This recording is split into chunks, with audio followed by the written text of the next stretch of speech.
It's Monday the 27th of January and we're starting the week exactly how I like to.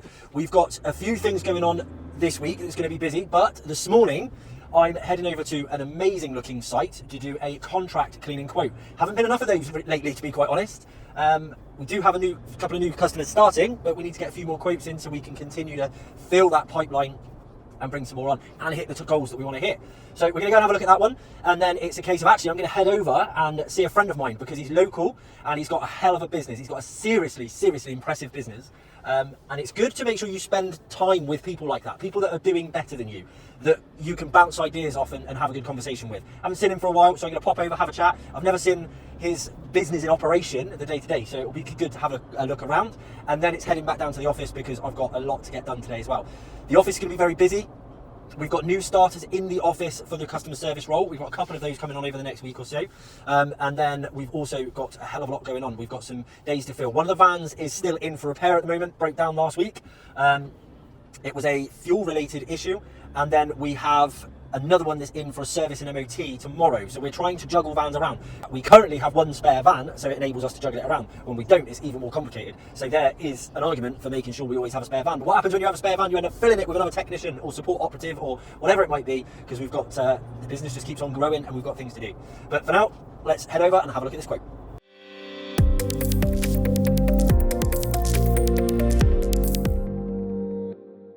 So I'm absolutely fuming now.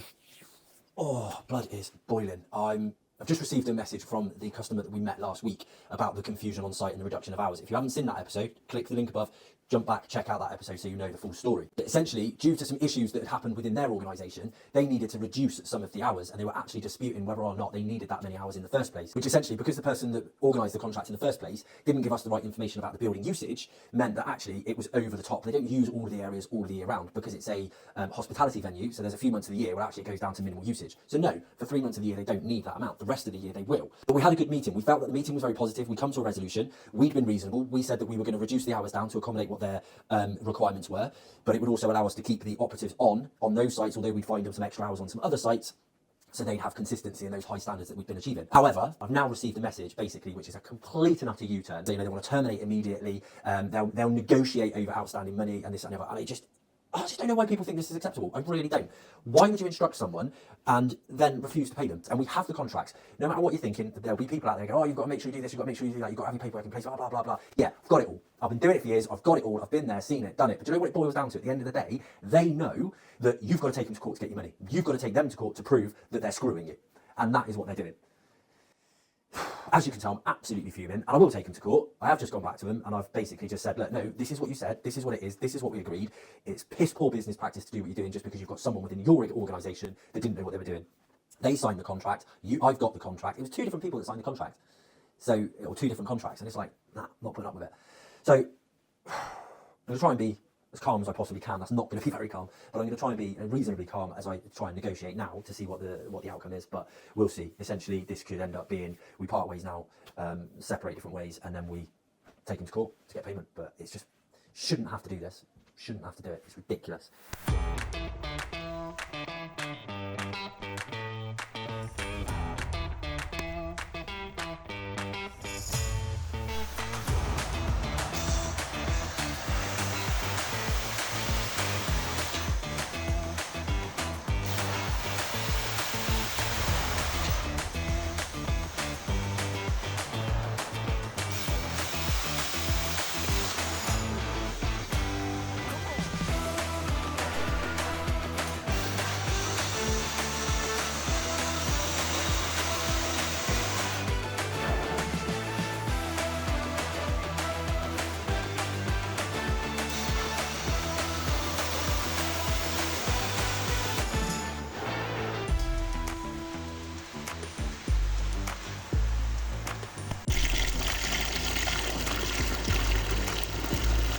Swear to God, vans are going to be the death of me. So we've got 13 vehicles in the fleet, and they're forever in and out of the garage. It's driving me insane. We've got the one that was off the road a little over a week ago now. That one's still at the garage being repaired. They've already replaced one part, but they've struggled to get it off and get it replaced. But it still hasn't fixed the issue, which is fuel pressure, I believe. We've had another one now. So we run 4, 5, 6, 7 Peugeots, a mixture of Peugeot experts and Peugeot partners. 4 out of the 7 have all had the same AdBlue issue, and another one has just gone down with it. So that makes the 4th. Just to be clear, I wouldn't want to, lie or misinform people about how crap Peugeot vans are. But yeah, it's the same AdBlue issue, which costs a fortune every time. It's not straightforward and simple to fix. So, but that's just come up again. Basically what happens is the light comes on, it says that you need to fill up with AdBlue, you fill it up with AdBlue, but the light doesn't come off. So it keeps counting down. And that, if you get to 0, it shuts the van down and you've got major problems. Even though it's actually got AdBlue in it because you have topped it up. So that one's gone down as well. So now we've got to juggle everything because we've got to get them in. It's made a little bit easier because we've got a spare van at the moment, but that's not ideal to have a spare van. We don't want a spare van because it costs money and we're supposed to have someone in it driving and working. But it's still a nightmare, so we've still got to shuffle things around. And technicians in particular are used to having their vans with all their kit in them. So yeah, it's one of the first big tests for Kim in her new head of operations role, because she has taken over full responsibility of the vans and she's dealing with that at the moment. Great work so far though, because she's made new connections with new garages. So we've got a few different garages on the books as much as anything else. So we've got a variety. We haven't got to wait on their lead times. We have made a connection with another one up in Gloucester because we cover quite a large area. So if you've got a technician coming from Gloucester to Weston to get their van fixed, that's an hour in between, and it delays and causes issues that way. So she's done that as well, so it's great. But don't make me feel any better, that's for sure.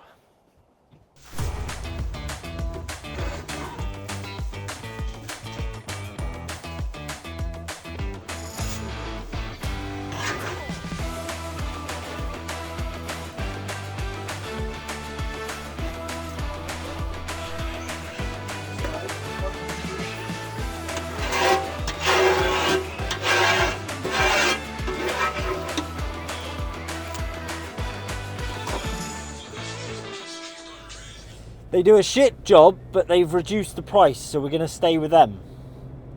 How does that even make sense? That's what makes me laugh. And that was basically my day of lead generation yesterday. Did a few calls from customers that we'd already quoted, and that was the response from one of them. I did a site visit. They showed me around. They showed the issues. They showed that they don't know how long they're there and all the rest of it. But essentially, they got overruled when they put the proposal to them, because they went back to the existing contract, and the existing contractor's response was, "Okay, well, we'll do better and we'll reduce the cost for you." So yeah, they decided to stay with them. That just doesn't make sense to me. What's going to happen to your staff around you? Because the next thing you're going to be thinking of is, why is my staff retention poor? Why do people not want to come and work here? Why are they not very productive? Why are they moaning about the standards all the time? It's all I ever seem to hear. Well, it's not rocket science, if you ask me, that's for sure. But it's a constant frustration in the cleaning game, especially at the moment, because businesses are watching their spend. They're watching the increase in costs coming their way in April. Therefore, they're trying to tighten their belts. And lo and behold, where do they do that? They're cleaning if they can. So yeah, not a very productive day yesterday on lead gen, but hey ho, still got to be done. And we will keep doing it, and we'll get better results at some point. You win some, you lose some. It's like £2,000, it's £2,000. No, I want this job, to be fair, for the portfolio. White mould all in the cupboards. Ooh. White mould here. White mould. White. Ooh. White. Black. Black. Black. White. Black. Jesus Christ! It's worse. Like, the photos don't do it justice. Like, it's worse than you can think. Please tell me that's empty. It's a pool house, so it's only small. Pool house. It's only small. Small. Poor ventilation then. No, a water heater leaked. Oh. I was beeping. Jesus Christ, I should think so. 18, But I've told them it might need to be done in stages, which she wrote down, because I said, like, we would need to come back out and we'll need to look at all the kitchen units, because what the insurance company needs to know if the kitchen units are salvageable. And I said to them, I'm not 100% sure, because they were growing from the back of the units. So I explained there's probably obviously it's gone round. So I said life is behind. Yeah, so I said we would need to go back and then do another site survey report and then recommend what's next. You've also got you've got to look at it from the other angle as well, in the sense that like the one in the street, we nearly lost that because we were the cheapest. Yeah. We've had a few where they're going, yeah, but you're so much cheaper than everyone else. And it's kind of like, you're saying cheaper, we're saying better value for money, you know? Yeah, I just want that job because that'll just be a really good one.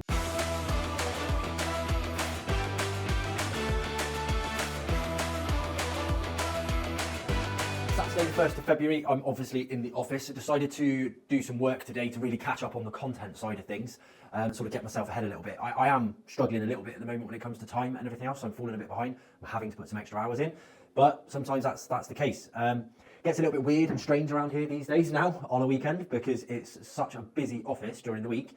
Come in on the weekend and it's just, yeah, it's weird really. While I've been working, I've kind of realised that actually I've been really feeling quite pessimistic and quite negative, although we're making some great headway through. So it's a bit of a wake-up call for me, and I'm going to do some thinking about that over the next sort of day or so, to really try and just change my thinking really and lighten the load a bit for myself, because we've got some really positive stuff happening at the moment and some big moves forward. I think I'm just letting the negative stuff get to me. We're not going to hit our goal for the year, but I'm accepting of that because actually I wouldn't want to hit it now, because to achieve that goal now would put too much pressure on the team. So, you know, I do believe that when you're growing, you've got to grow at a reasonable rate. Your operations have got to keep up with your sales. And if you go too fast, too quick, it's going to affect the customers and the team as well. So I wouldn't want to do that now, but I do think that is what's playing on my mind, is I'm extremely disappointed and frustrated by not achieving the goal for the year as a whole. But I need to adjust that thinking, appreciate the big steps we have made, and celebrate those wins so we can move on and focus on the new year and the new goals and go from there really. So yeah, been worthwhile coming in today. Got some good stuff done, got some good stuff coming your way on the channel, and hopefully we'll make a lot more steps forward this week as well. Now though, I'm going home to watch the rugby.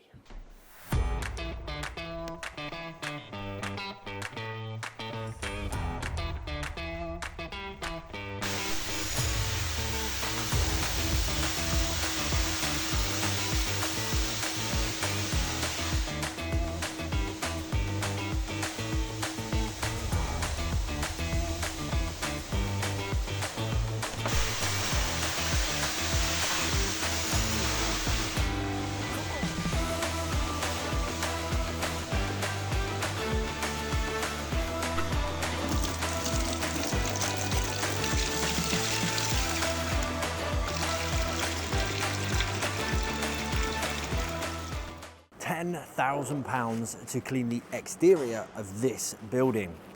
Is that a lot of money or is it not a lot of money? Frankly, I don't know what it's going to cost yet, but we need to have a good look at it because we are being asked to quote for all of the external right the way around this building. So let's go and have a look around and really see what is involved and figure it out. Drop it in the comments and let us know what you think this is actually should cost.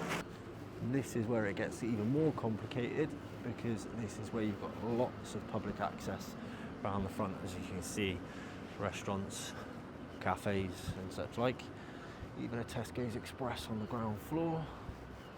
So that's what they're looking at. Look at that, that is bad.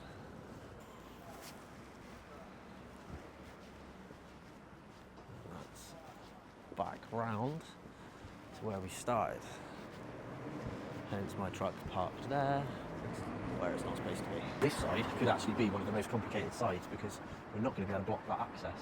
We've got to make sure that they've got enough to get through there.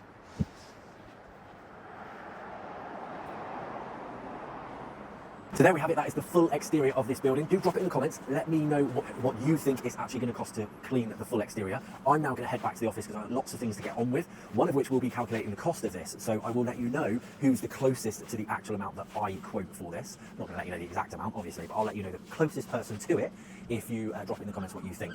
Got lots to do today. We've got some interviews going on, we've got a couple of meetings going on, we've got a review with Jordan and all sorts of exciting things as well. But I've got some things to reveal for you about what we're doing to make these steps, take these steps forward that I've been talking about, and we've got some really exciting stuff going on. So keep watching and I will reveal later on what some of that stuff is. But for now, heading back to the office. So we're at Volvo Truck and Bus Wales and West. I don't know if I butchered that or not. So carpet, clean up here, sorry I'm out of breath. Drag them up the stairs, not realising there's actually a lift back. So we're going to slap some movie text on this because these fellas will need even more afterwards.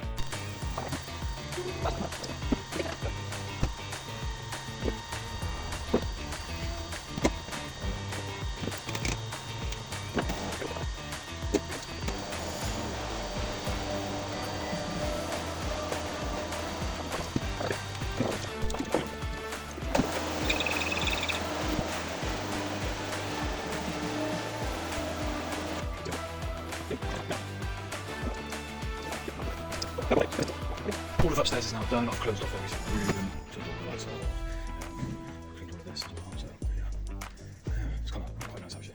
Don't know how well you can see it on the camera, but that white is pop. This is what it's really like to run a business. I think to myself at 7 o'clock this morning, I'm just going to check my emails because I know I'm going to be busy right up to about 11 o'clock. Have a look at my emails, and I've got a client who on Friday revoked their dispute of their invoices and their contract, but this morning are now disputing it again, and they're basically saying they are not going to pay their fees, so they will withhold over £6,000 that they owe us. I then have to paint on a happy face, jump in the truck and go up to a networking meeting and try and spread the name of Vapor Clean and generate more business. Only to basically head back to the office and deal with that later on today, knowing that that is going to put a massive dent in our cash flow and we've got to try and ride the storm of that. That is what running a business is really like. Why are they doing it? We're seeing it more and more often these days because that is what it's really like to run a business in this day and age. Businesses are going bust left, right and centre. Businesses are struggling. What they're doing is they're making decisions that they shouldn't be making, and then they're trying to backtrack and save money wherever they can, and they are screwing other companies in the long run.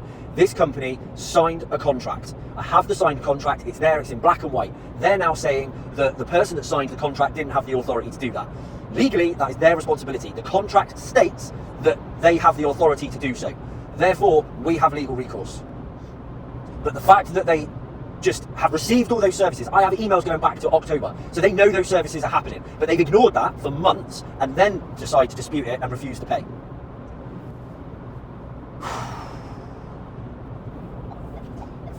But that is literally, that's what it's like to run a business. So now I've got to try and put that out of my head. I'm going up to this networking meeting, I'm going to try and make it worth doing, so it's not a waste of my time. But that's what you got to do. Simple as.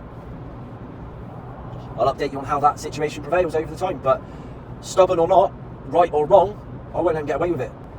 I would like to absolutely reveal who he is and who the company are, and I may well still do that, but I'll try the tactful route first, because actually for the last 2 weeks I have been trying to resolve this amicably, but they don't want to. They're just absolutely point blank refusing because it all boils down to the money and they don't want to pay the money. But they're going to have to, whether they like it or not, whether I get it now or I get it down the line. I'm going to fight them for it.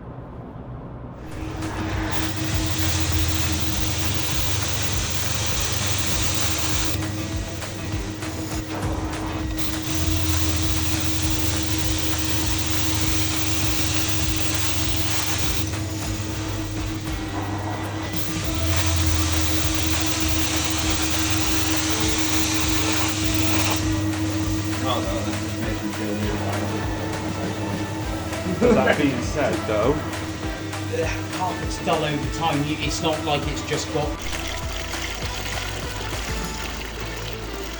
Another morning and another network meeting. This time round, it is the one that is just a 3-letter word, BNI.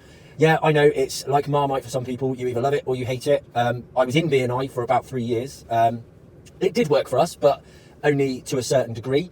And it wasn't for the services that we were looking for it to work for. The chapter that I was in is celebrating its 20th anniversary, so I'm attending this morning to celebrate that with them. It was quite a 3 years is a reasonably long time, so I want to celebrate that with them, catch up with some old faces, and as you can tell, I am upping the networking activity purely to obviously get the name out there a little bit more as well, and just make those connections. I did drop off a cliff, as I said, with networking, and I'd like to get back on it really, and we're trying lots of different things because of how tough it is getting at the moment out there. No matter what anyone says, don't believe it. It is not easy for anyone out there at the moment. You may as well notice my uplift in mood. Obviously, time is a great healer, so that is helping. Yesterday, to put it bluntly, I was a miserable bastard all day. I picked myself up for the networking meeting to a degree. Can't say I would say I was at my best, but I did pick myself up to a degree, and we carried on from there. But the rest of the day, I was still miserable all day. The whole issue with that client was really playing on my mind. Did, however, make some good headway, which is the main reason for my uptick in mood. The manager that they fired, let go, left, whatever the situation is, I've managed to get hold of them because I had their personal phone number. I've managed to get hold of them, I've had a conversation with them, explained what the situation is, and they have provided me with a written statement, as well as screenshots and evidence of messages from the manager, approving all of the work, all of the contracts, accepting them to be signed, and all of that. It basically proves knowledge and confirmation that they said for it to go ahead. So as far as I'm concerned, that gives us a much stronger case, and whether it's stubbornness or not, it just, gives me that drive to continue and fight it, and that's what I'm going to do. So I'll keep you in the loop. I haven't gone back to them with that information as yet. I resisted the urge to reply to their email completely yesterday, mainly because my reply probably wouldn't have been very professional. But they will be getting a reply this morning. It will be professional, but abrupt. And it will give them some information that they're not expecting. So yeah, I'll keep you on the loop of that one. But for now, hence the dark morning, because it is B&I, and B&I do like the early morning starts, I am going to head into this meeting and catch up.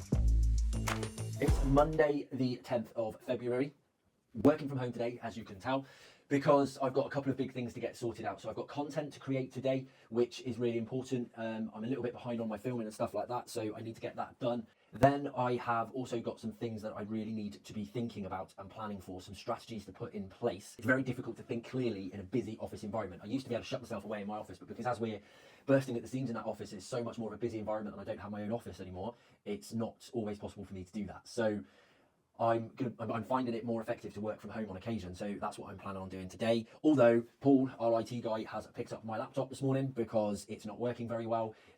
It's got a memory and a capacity issue and things like that. So he's actually working out in his van at the moment to get that fixed, and then he's going to bring it back in a second, and I should be able to carry on and go from there.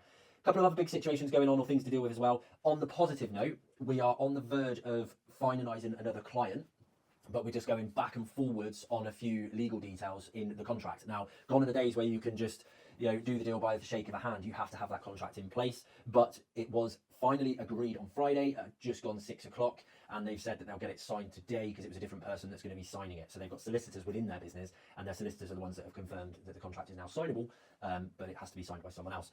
And on that note, it brings me to the nightmare client as well, with all this back and forwards about the whether or not they have a contract, whether or not they owe any money and things like that. So made a little bit of headway with them last week. So I gathered all that information up, and I had resisted the urge to respond before I had that information. So once I had that information, I went back to them and basically said, I think what you're doing is tactical. I think you don't want to pay your invoices and you're just trying to avoid it. So this is the evidence we've got.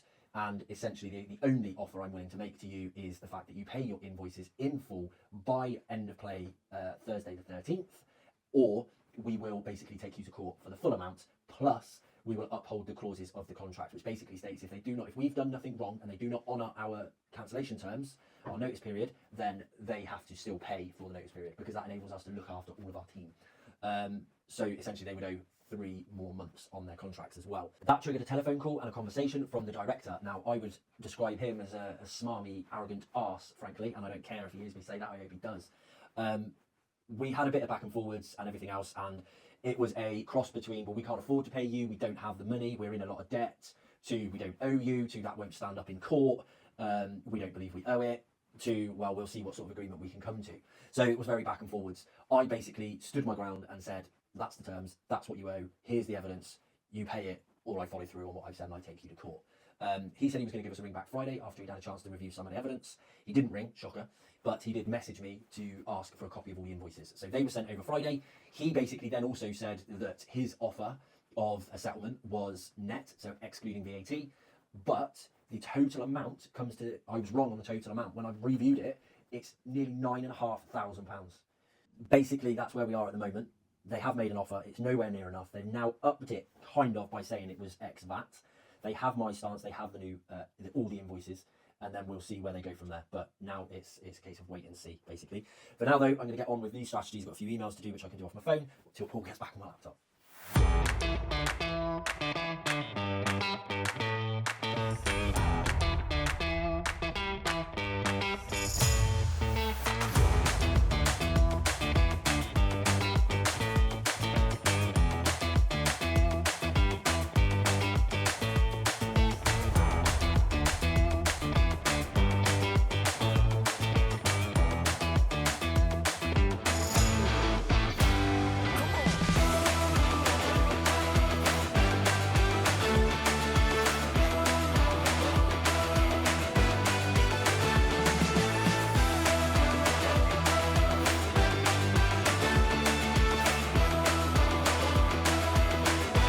where you hiding to? Right. It's fine. No, it's fine. It's all good. Don't know. We'll soon find out. Squeeze in awkward positions.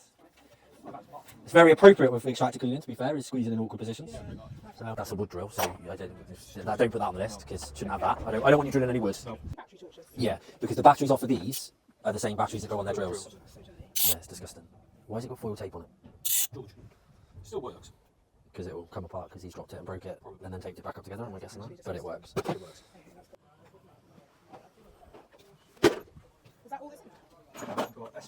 Scraper. Instantly know. What? Instantly know what it is. Width-wise? That's because I was a chippy. So, yeah. Flexible. That was, yeah, flexible. It wants to be a scraper, but not quite. Yeah. See? But when you've got circular ducting, you see, that's the scraper you use, because you can bend that round the circular ducting, nice, you get a bit of bend on it. Whereas that one won't fucking bend, so then it just bites in and you can't use it. Well, there's a rhyme, there's a reason. What he was telling me the other day. 2 inch. Also flexi. Flexi. So that was perfect for a fan. Yeah. 4 inch. Flexi. Okay, so that's the foamer. That's the foamer. Yep. That's the duct tech gel. 1 times 5 litre. Who's going to give me a cool value? Don't all rush.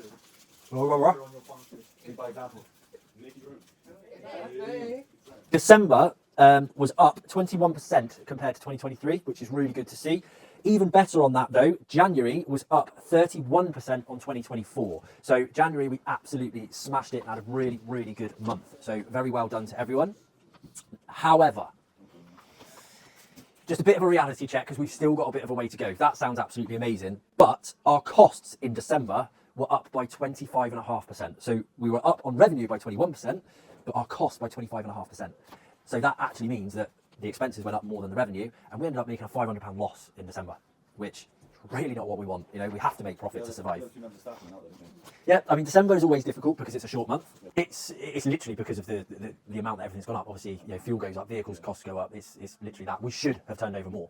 Availability is our biggest issue because ultimately we have to turn over a certain amount to make sure we cover our costs. And if we don't have enough hours out there on the road, we can't turn over that amount to cover the costs, and that's what happens. So we could have got more work in had we had more availability in the diary, but we just didn't have it. In January, although we were up by 31%, our costs went up by 15%. So actually, we only grew by 15%. So, and that, you know, that just highlights why we need to grow, because we also know that come April, our costs are going to go up even more. So we've got a massive spike in cost there, which means we have to continue to grow. We've got to get this working. We've got to do what we're doing. Have you washed it out as you normally would? I have, but there is a clump that I can see that's not shifted. That's fine. That's all right. It just saves me washing it out that Yeah, way yeah. as well. So, Do you want me to rock the wheels? not yet. I don't know if I've got that. Big dog? So you have to. Hey?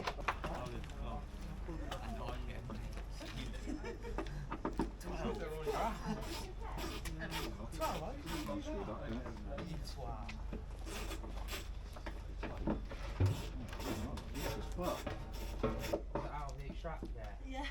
So now it's grease. That's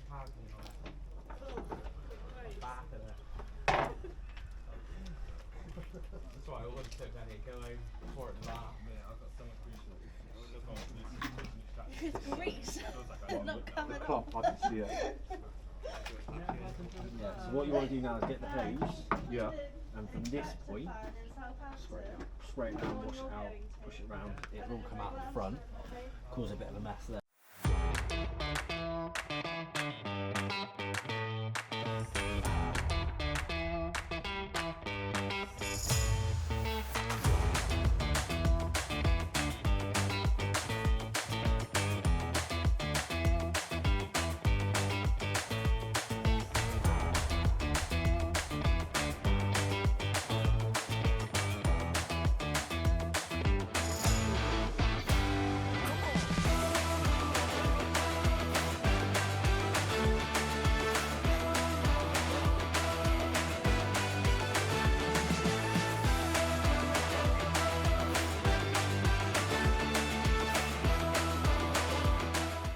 It's Wednesday the 12th of February and we had the monthly meeting yesterday, as you've just seen. Bedlam, as usual. It's always good to get everyone in, see the team and everything else, but it is crazy times when that happens. We've got some crazy stuff going on. The day yesterday didn't end very well. We've got another piece of crap Peugeot van that has basically failed. It looks like a clutch or a gearbox issue. It's popping out of 5th gear and grinding if they try and hold it in. So we've got to get that looked at. So we've managed to get that swapped over because we've got Ollie, one of the support operatives, on annual leave at the moment. So we've got his van at the office. So that one's going back. The other one that had the fuel issue is still not back. We're 3 weeks in now. We are using a different repair garage. And it's debatable whether or not it's the van or the garage, frankly. So that's in question now. But we need to get these vans sorted and get them back on the road and get going from there. We've had no response since the last back and forwards, with the awkward customer refusing to pay what they owe. So the ultimatum is still there on the tables that if we don't get payment by tomorrow evening or by 5 p.m. tomorrow, we will be basically pursuing them through legal action. It's absolutely disgusting. It's just atrocious behaviour as far as I'm concerned. However, you are going to have to come back next time to find out what happens, because that is it for this week. Thank you very much for watching. Please do click that subscribe button, turn on that notification bell so you don't miss out on the next episode. Thank you very much. I'm Lee. This is Vapor Clean. Thank you for seeing Behind the Cleans.